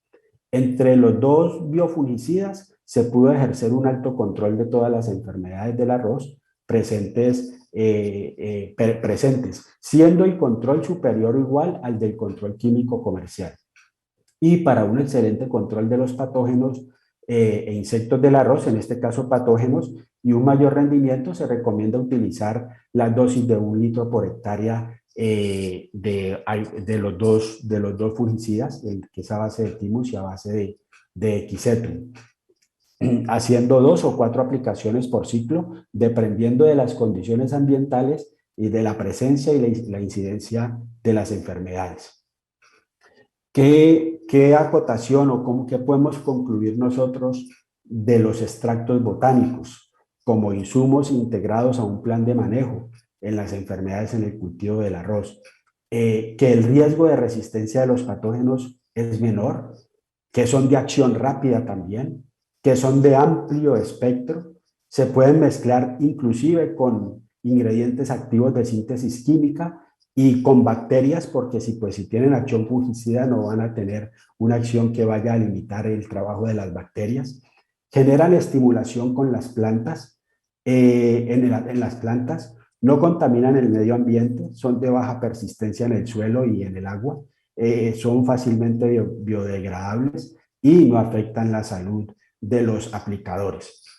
Con respecto a esto, también voy a recalcar que todo esto va acompañado de buenas prácticas agrícolas, como lo mencionó también el doctor Correa ahora. Tenemos que tener en cuenta la calidad de la semilla, tenemos que tener en cuenta las densidades de siembra, una nutrición balanceada, todo esto que ayude a mitigar el efecto de las enfermedades. Obviamente los extractos botánicos no van a servir, perdón la expresión, o no van a tener una buena eficacia para apagar incendios. Esto va ya en un manejo más preventivo o en la aparición de los primeros síntomas de las enfermedades, porque como les mostré en las microfotografías, el micelio se va afectando, entonces el porcentaje de daño del patógeno frente a la planta, su severidad se va disminuyendo también. Nosotros podemos tener incidencias considerables en el cultivo, pero también con severidades bajas, que a esto es lo que se llega con los extractos botánicos y con los productos biológicos, por ejemplo, tricodermas o bacterias. No quiere decir que las enfermedades no vayan a estar. Van a estar, pero con una presión mucho más baja, con una severidad muchísimo más baja que no va a poner en riesgo la producción. Como la planta no sufre procesos de estrés o efectos de estreses, sino que al contrario, este tipo de bioinsumos estimulan las plantas, es muy probable que esto sea lo que tenga también que ver con los mejores rendimientos que se obtuvieron en los tratamientos con los extractos botánicos. Bueno, era lo que tenía para presentarles. Muchísimas gracias y espero que haya sido del agrado de todos ustedes. Muchas gracias nuevamente. Muchas gracias, Gustavo. Excelente la presentación, un tema muy interesante. Y como usted dice, esto es cuestión de comenzar a poner en práctica, por supuesto integrando distintos tipos de prácticas, pero el uso de bioinsumos es un área, digamos, un tema que es aplicable para el cultivo del arroz, y creo que las experiencias que se están realizando actualmente son promisorios, nos dan un área muy importante para seguir investigando. Bueno, nos quedan poco tiempo.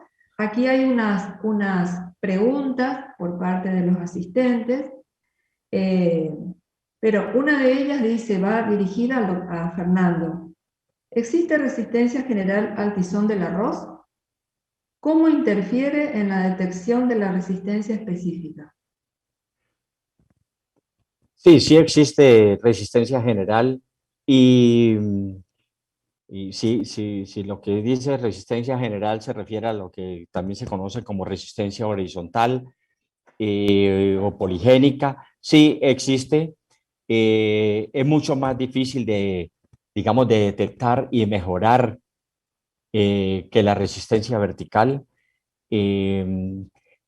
También no es necesario utilizarla siempre, dependiendo de las condiciones. Por ejemplo, en Colombia tenemos unas regiones que que se cultivan con arroz de secano, donde la enfermedad es endémica, la presión es altísima, la diversidad del hongo es altísima. Esto es un hongo que tiene unas capacidades de mutaciones altísimas, eh, pero que cuando uno comienza a hacer selecciones, tiene un programa de mejoramiento, en esas condiciones es posible ir seleccionando, digámoslo así, indirectamente por ese tipo de resistencia general, y a esa resistencia general uno puede ir poniéndole este tipo de genes mayores que se identifican con este tipo de estudios.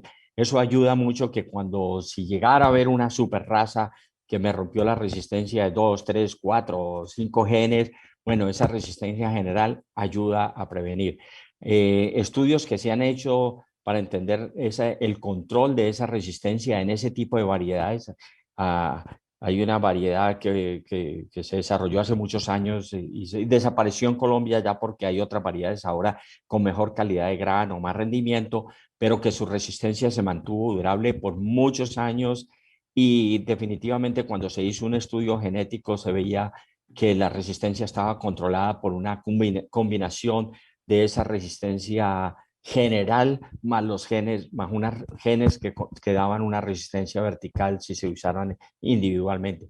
Entonces sí existe, pero es muy difícil, porque si yo quisiera mejorar por ese tipo de resistencia y no lo hago en el campo bajo una presión continua y selección continua de diversidad del patógeno, va a ser muy difícil poder seleccionar por ella, porque los estudios genéticos mostraban que son muchos QTLs con efectos muy menores, que la acumulación de todos ellos permitía hacerlo. Pero si yo estoy en unas condiciones, que tengo mi arroz bajo riego, que cuando hago la diversidad del patógeno, estudios, no hay mucha diversidad en términos de virulencia, pues en el caso del arroz, no hay necesidad de complicarse a tratar de hacer un tipo de mejoramiento, porque yo sé que con una combinación de 2, 3, 4 genes voy a poder controlar esa enfermedad y mantenerla en el cultivo por el tiempo suficiente. Las variedades a veces desaparecen 3, 4 años, porque las empresas de semillas pues tienen variedades nuevas, porque hay diferentes calidades y todo eso. Entonces existen ambas, sí. Perfecto, bien. Otra pregunta, Fernando. Dice, la caracterización de poblaciones locales de piricularias, ¿no? ¿Es solo en el cultivo o también se deben considerar las malezas? No, Aquella, haciendo la pregunta, ¿no? Aclara si son malezas que presenten síntomas. sí, no, en el cultivo es suficiente en el caso de arroz. La pericularia orice, que ataca principalmente el arroz, es muy poco lo que va a las malezas. Y la pericularia grisea, que está en las malezas, es muy poco lo que va en el arroz. Cuando nosotros hacíamos recolecciones de piricularia en zonas donde piricularia se presentaba, pero no era muy grande, casi siempre era muy específica la piricularia de malezas, atacando las malezas, la piricularia del arroz, al arroz. Si yo quiero por concentraciones altas del patógeno inducir una infección de arroz a maleza o de maleza a arroz en invernadero, en condiciones controladas, seguramente lo hago. En condiciones de hotspots, donde nosotros teníamos unas condiciones como casi artificiales con gran diversidad del patógeno, a veces me llegaba a encontrar que de pronto un aislamiento del arroz lo recuperaba en una maleza, pero predominaba el piricularia de maleza. O a veces en el arroz, ¡pum!, sacaba un aislamiento de maleza, pero predominaba el del arroz. No llegamos a encontrar un tipo de recombinación entre los dos que diera alguna evidencia, por más de que hicimos ensayos a nivel de platos Petri y todo eso, o de buscar un estado sexual o algo, nunca lo llegamos a encontrar. Entonces, aunque hay reportes que dicen que va a las malezas, estas frecuencias son muy bajas. Entonces, esos estudios locales, no hay necesidad de hacerlos con las poblaciones de malezas. Con las de arroz es suficiente. ¿Y con trigo? No sé mucho de la de trigo, realmente No. no, no, y Porque no sé si esa pericularia de trigo está yendo a las malezas. claro, es más hay antecedentes de eso, ¿no? De piricularia en trigo que piricularia en arroz o viceversa, ¿no? Arroz y trigo. Sí. Pero sí necesita, por supuesto que siendo piricularia un hongo tan variable, tan cambiante, ¿no? Que Sí. siempre por ahí nos da mucho para seguir investigando. El arroz la pericularia del arroz se ha mostrado que no infecta realmente el trigo, pero sí a cebada, por ejemplo. A cebada, sí, bien, perfecto, sí. Lo mismo de cebada puede ir a trigo también, de trigo a cebada puede ser. Se dan esas combinaciones, ¿no? Sí. Bien. A ver, otra pregunta, ahora vamos para Gustavo. No, le voy a hacer yo una pregunta, Fernando. Un poco, sobre todo, no para Fernando, considerando hasta al entorchamiento, ¿no? Que es una enfermedad que la tenemos presente, que nos preocupa, porque está, digamos, aumentando su presencia, vemos una variedad de síntomas muy característicos, tal cual usted lo presentó, y tenemos al hongo, ¿no? A Polimixa. Usted mencionó que puede ser efectivo el tratamiento de semillas para controlar Polimixa. Sí, por ahí nosotros no llegamos a hacer estudios directamente de tratamiento de semilla, Sí. pero sí recuerdo haber visto en la literatura un estudio en Brasil donde hacían un tratamiento a la semilla y habían encontrado que había posibilidades de tener un control contra el Polimixa graminis con unos tratamientos de semilla. No recuerdo qué ingredientes activos, pero para los que están interesados pueden buscar en literatura de Brasil y tratar de explorar eso. Lo mismo que con algún tipo de controles biológicos para Polimixa, se ha reportado, no necesariamente para Polimixa gramine, pero sí para otros Polimixa, Para otros Polimixa Polimixa. beta. Y vale la pena también explorarlo, esos tres métodos, ¿no? La resistencia, y si no va a trabajar con resistencia porque no tiene pues la infraestructura, pues sí vale la pena hacer los tratamientos a semilla y buscar posibles agentes biológicos. Ir investigando, ¿no? Hay Seguir mucho investigando. trabajo por delante, ¿no? Y actualmente, después de todo lo que han desarrollado en cuanto a la resistencia para el entorchamiento, en Colombia, ¿cómo se mantiene? Ahí se encuentran Se encuentra, síntomas por se allí encuentra, aislados. se encuentra, pero ha disminuido. Ha Disminuido. disminuido. No se sabe si indirectamente puede haber ahora que se está utilizando mucho más control biológico en los cultivos de arroz, tanto tratamiento a la semilla como tratamiento al suelo. Si de pronto Claro. indirectamente muchas de esas prácticas haya ayudado a que se haya reducido el entorzamiento, pero se encuentra todavía en lotes, a veces se encuentran en unos reportes de que hay más. También ha habido muchos cambios en el manejo de las prácticas agronómicas, ¿no? para manejar otras enfermedades, y todo eso indirectamente puede también haber favorecido, ¿no? de que se maneje también el polimixa. ¿Y continúa haciendo monitoreo de polimix así en suelo? No, bueno, la verdad es que ya ahora estoy retirado, ya no estoy en el centro de biología, no sé, y no sé si continúan con los trabajos Claro, no, sí, yo sí, por perfecto. problemas económicos y todo eso. Exactamente, bueno, Sí. vamos a pasar a Gustavo, una pregunta para Gustavo. ¿Cómo se elaboran los extractos botánicos? Dice. Hace una No, pregunta. no, hay diferentes formas, ¿no? De hacer extracciones de los extractos botánicos, pero Mm, para no entrar en detalle de ello, pues la conferencia de ayer en la mañana con una doctora química, ya está haciendo los procesos más finos para desarrollar este tipo de productos, ¿no? claro, A veces depende del material, preferiblemente que sea material fresco. Depende de la estructura de la planta que uno vaya a utilizar. A veces se utilizan frutos, a veces se utilizan flores, a veces se utilizan hojas, a veces inclusive raíces. Entonces depende de la orientación que uno le quiera dar, pero para eso hay que hacer un proceso de investigación para poder determinar dónde se pueden liberar, dónde está la concentración de esos metabolitos, de qué estructura de la planta para que puedan ejercer ese control sobre los patógenos. sí, hoy existe, igual en la bibliografía existen muchos trabajos que hablan de la efectividad de este tipo de tratamientos. Sí. Igualmente, como usted lo presentó allí, son muy, digamos, buenos resultados, y seguramente son, como usted lo aconseja, como tratamientos preventivos, ¿no? Acompañado de otro tipo de prácticas, de otro manejo que se le puede dar al cultivo. Sí, va acompañado, es integrarlo a una estrategia integrada de manejo, donde estos bioinsumos lo que van a ayudar es de pronto a no contaminar más el ambiente. Ahorita que hay tantas regulaciones con BPAs y todo este tipo de cosas que están regulando tanto, inclusive las aplicaciones dentro de las compañías agrícolas, regulando aplicaciones porque que no vayan a ir derivas de agroquímicos a viviendas cercanas a áreas de producción agrícola. Entonces ahí están jugando un papel importantísimo. En Nicaragua, por ejemplo, hay áreas productoras de banano, para cambiar un poco, que son rondas, y esas rondas no las pueden aplicar inclusive con mancosebo o con otro tipo de productos, porque esas son zonas aledañas a viviendas.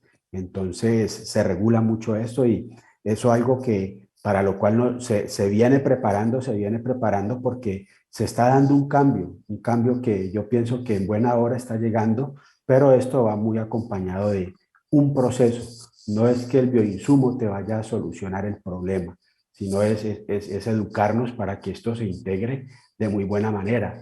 Y la idea es que, como lo dije en la presentación, no son apagafuegos.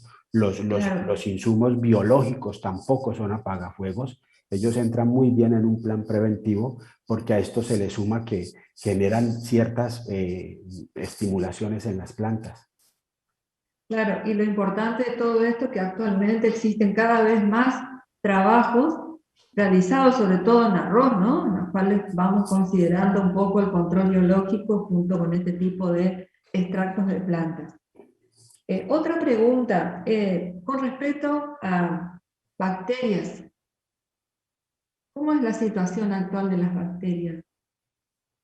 Hay, si bien nosotros lo que predomina en arroz, lo que más encontramos son enfermedades causadas por hongos, pero hubieron cada tanto así algunas menciones sobre algunas bacterias. Bueno, Sí, bueno, si Fernando. quieres que menciono algo de bacterias, Burkholderia glume y Burkholderia gladioli. Es una enfermedad que se conoce como afectando la panícula, afectando el grano, causando esterilidad.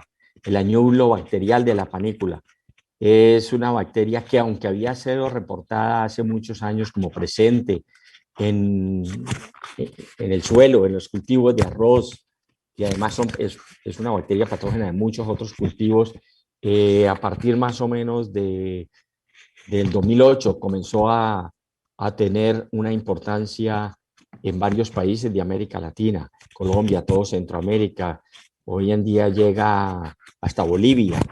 Esta bacteria, pues entonces ha adquirido una importancia económica bastante importante, sobre todo porque se transmite en la semilla y nosotros llegamos a hacer ensayos, evaluaciones en semilla y encontrar 100% de la semilla infectada. Entonces es muy fácil diseminarla. No se han hecho muchos estudios ni se ve alta resistencia en las variedades, aunque sí hay diferencias entre ellas. Por eso las especies silvestres también podría ser, si se vuelve muy importante, pues las especies silvestres podrían ser importantes fuentes de resistencia. Hay otras bacterias como Xanthomonas oryzae, que es muy importante en Asia y en África, y que se maneja hoy en día con resistencia, y la resistencia, los genes de resistencia que se han encontrado vienen de otras especies de Oryza como Oryza minuta, ¿no? Es algo que, y Oryza rufipogon y otras especies de Oryza. Es posible que para esta bacteria se pueda encontrar resistencia, genes de resistencia en otras especies y valdría la pena explorarla. No la he visto reportada en Argentina, Brasil, Uruguay, no ha llegado, pero el hecho de que sea una bacteria muy importante hoy en día en zonas templadas como Estados Unidos, pues quiere decir que podría llegar también a Podría las zonas llegar. templadas del sur y hay que estar prevenido. En su momento, el primero que reportó esta bacteria acá para toda en Estados Unidos y en América fue un fitopatólogo de la Universidad de Luisiana, y él publicó algo que decía que podía ser la enfermedad del futuro en el arroz. Claro, hay que prestar, hay que seguir evaluando, monitoreando, por supuesto, el Sí, cultivo, ¿no? Para el sí, caso del Bueno, manejo se tiene que basar mucho en información climática, en registros climáticos, porque se erra mucho con eso. A veces hemos estado en campos donde supuestamente hay afectaciones por Gallimimus y por Burkholderia, pero realmente no están así. Pueden hacer baneamientos que pueden ser causados por efectos climáticos o en su defecto también cuando hay condiciones ambientales. Yo esta mañana mostraba un cuadro donde para poder tomar decisiones para el manejo o el control de esa enfermedad es necesario tener una información por lo menos de registros de un mes para uno analizar temperaturas mínimas, temperaturas nocturnas, pero no por días, sino por horas. ¿Cómo va fluctuando? Porque esas temperaturas, si llegan a subir a 24 grados centígrados y se cruzan con condiciones ambientales, con humedad relativa, perdón, por encima del 90%, eso es una condición que puede ser muy favorable para el desarrollo de la bacteria si el cultivo está en fase reproductiva, si ya ha emitido las espigas o está en máximo panzoneo. Entonces ahí es un riesgo. Cuando se presentan esas condiciones ya hay que ejecutar una acción y mucho más en sitios donde la enfermedad ha sido como endémica, por decirlo así, como ha sido en algunos países de Centroamérica. claro. Parece ser una bacteria favorecida por todas las cuestiones del cambio climático e incrementos de temperatura, porque tan solo un incremento de 1 grado centígrado en las temperaturas nocturnas se ha visto muy asociado con la aparición y alta incidencia de la bacteria. En el caso de Colombia, como en el caso de Estados Unidos, que reportaban un incremento de temperaturas nocturnas simplemente de 22 a 23 grados centígrados, favorecían el desarrollo de la enfermedad. Así se encontró en las zonas donde había más incidencia cuando apareció la bacteria, que si se comparaba con datos históricos de las temperaturas mínimas, se encontró esos incrementos de temperatura de 1 grado centígrado. Por otro lado, también, y afortunadamente, la bacteria tiene como un rango muy corto de temperatura que la favorece, porque también esta bacteria, si las temperaturas aumentan de 26 grados centígrados, entonces esas temperaturas por encima de 26 también inhiben a esta bacteria. Entonces tiene un rango muy específico, y a veces en arroz tener temperaturas por encima de 26 grados centígrados es común. Parece que estas temperaturas por encima de 26 grados afecta la formación de flagelos de la bacteria y disminuye la movilidad de la bacteria. Bien, perfecto. Bueno, y una última pregunta. ¿Cómo es la situación actual con respecto a Saroclarium? En una época había muchas menciones y preocupación por este patógeno. Sobre todo fue detectado alrededor del año 1990 en Argentina. Tuvo su momento de expresión y después como que según se fueron digamos, acomodando, por decir, algunos tipos de manejos, y es como Sí, que bajó un poco la presencia de esta enfermedad. sí. Pero por allí, ahora, por ejemplo, actualmente, hubieron unas menciones y una preocupación, sobre todo en la zona de Entre Ríos, por la presencia de este hongo. Gustavo. Sí, con el tema de Sarocladium, pues realmente Sarocladium es una enfermedad que está diseminada en toda América Latina, de Argentina hasta México. Pero yo asocio mucho más esta enfermedad de pronto a prácticas que no sean las más apropiadas. Densidades de siembra muy altas, altos excesos de nitrógeno, la calidad de la semilla allí es muy importante. Y algo que quiero recalcar también, yo llevo muchos años, bueno, muchos años no, yo llevo 9 años trabajando en Nicaragua, en una zona donde la presión de enfermedades es alta. Cuando nosotros empezamos a cambiar, a darle un giro a la estrategia de manejo de las enfermedades, integrando ya extractos botánicos y productos biológicos, nosotros no vemos Sarocladium. No lo vemos, entonces me parece que por ahí puede ser el camino, pero esto también acompañado a buenas prácticas. Ahora, ¿cuándo se puede presentar Sarocladium? Que de pronto lo veo y se puede ver con frecuencia, es en arroces de secano, pero en los arroces de secano suceden eventos extremos en algunos momentos y que son críticos para la planta. Entonces, si la planta está en etapa reproductiva y hay un estrés hídrico, pues la planta va a empezar a expresar un montón de síntomas y síntomas que pueden llegar a ser similares a los de Sarocladium sin serlo.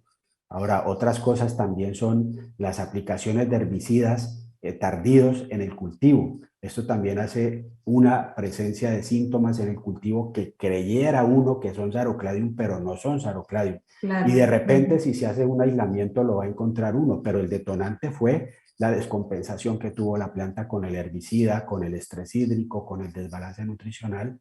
Entonces, dentro de esas prácticas yo veo que funciona muy bien y como le digo, donde hemos implementado esto y venimos trabajando con bioinsumos, prácticamente que la incidencia, bueno, es muy baja, no puedo decir nula, pero es demasiado baja, no es totalmente, sí. relevante.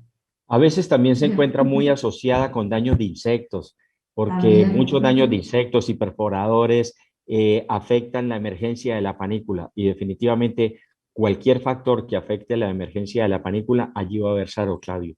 Cuando no emerge la panícula, se acumula mucha agua en esa parte de la hoja y la vaina, de la hoja bandera y la panícula que no ha emergido bien, hay mucha acumulación de humedad, de agua y eso favorece también Sarocladium, que muchas veces es más otro el problema y luego viene Sarocladium.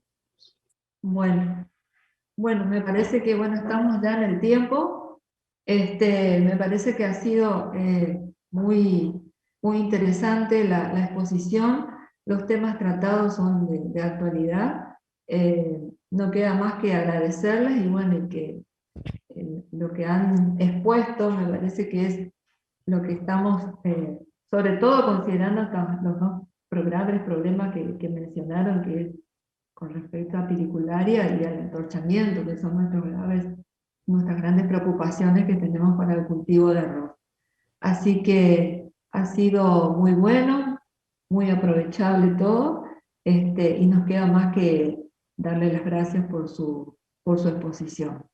Pues muchas gracias a ti, No, Susana, por la invitación y por permitirnos presentar en el quinto Congreso de Fitopatología de Argentina. Ha sido un gusto realmente para nosotros poder estar con ustedes hoy en estos 2 días, en donde también hemos aprendido mucho de todas las las otras charlas. Muchas gracias, Susana. No, está bien. Muchas gracias, Susana. Bueno, Un saludo, un abrazo a la distancia. saludo cordial para los dos. Muchas gracias. Hasta Gracias. Lo luego. mismo. Chao. Hasta luego. Hasta luego.